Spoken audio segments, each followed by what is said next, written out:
नमस्कार दोस्तों, हमारे चैनल भक्ति बाइट में आप सभी का एक बार फिर से स्वागत है। दोस्तों, आज हम गणेश जी की कहानी सुनेंगे। एक बार धरती पर गणेश चतुर्थी की धूम मची हुई थी। हर कोई उत्साह से इस पर्व की तैयारी में जुटा हुआ था। बाजारों में हलचल थी। लोग मिट्टी की गणेश प्रतिमाएं खरीदकर उन्हें अपने घरों में स्थापित कर रहे थे। इस सारे दृश्य को शिवलोक से गणेश जी भी देख रहे थे। धरती पर लोगों की खुशी को देख वे सोचने लगे, मुझे भी इनकी खुशियों का हिस्सा बनना चाहिए।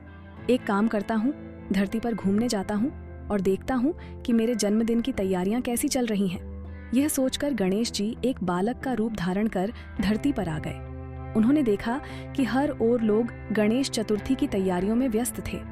भ्रमण करते हुए गणेश जी एक गांव से गुजरे, जहां उन्होंने एक टूटी फूटी झोपड़ी के बाहर एक लड़की को रोते हुए देखा। गणेश जी ने सोचा, ये कौन रो रहा है? उन्होंने नजदीक जाकर सुना तो लड़की अपनी दादी से कह रही थी, दादी, मुझे भी गणेश जी की मूर्ति घर में स्थापित करनी है। मेरी सभी सखियां गणेश चतुर्थी की तैयारी कर रही हैं। मुझे भी गणेश जी को अपने घर लाना है। दादी ने समझाते हुए कहा, प्रिया, हम गणेश जी को घर कैसे लाएं?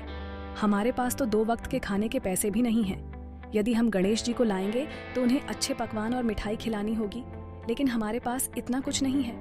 गणेश जी हमारे घर आए तो भूखे रह जाएंगे। प्रिया ने उदासी से कहा, हाँ दादी, आप सही कह रही हो।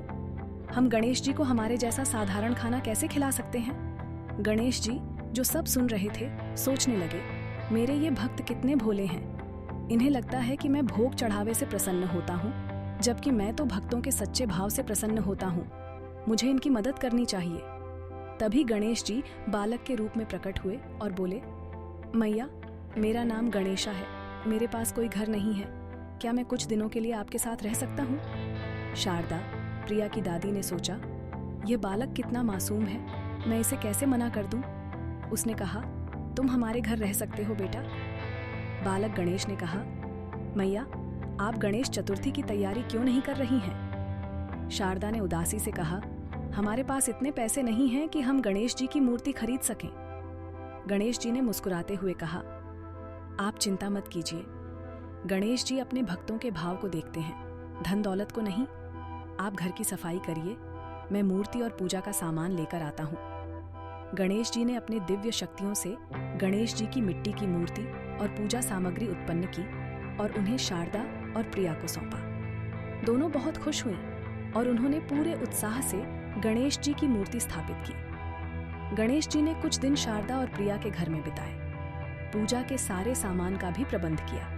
धीरे धीरे उनका टूटा फूटा घर एक बड़े और आलीशान महल में बदल गया। जब मूर्ति विसर्जन का समय आया, गणेश जी ने कहा, अब मेरा समय पूरा हो गया है, अगले साल फिर आऊंगा। शारदा और प्रिया यह समझ गईं कि उनके साथ रहने वाला बालक कोई और नहीं, स्वयं भगवान गणेश थे।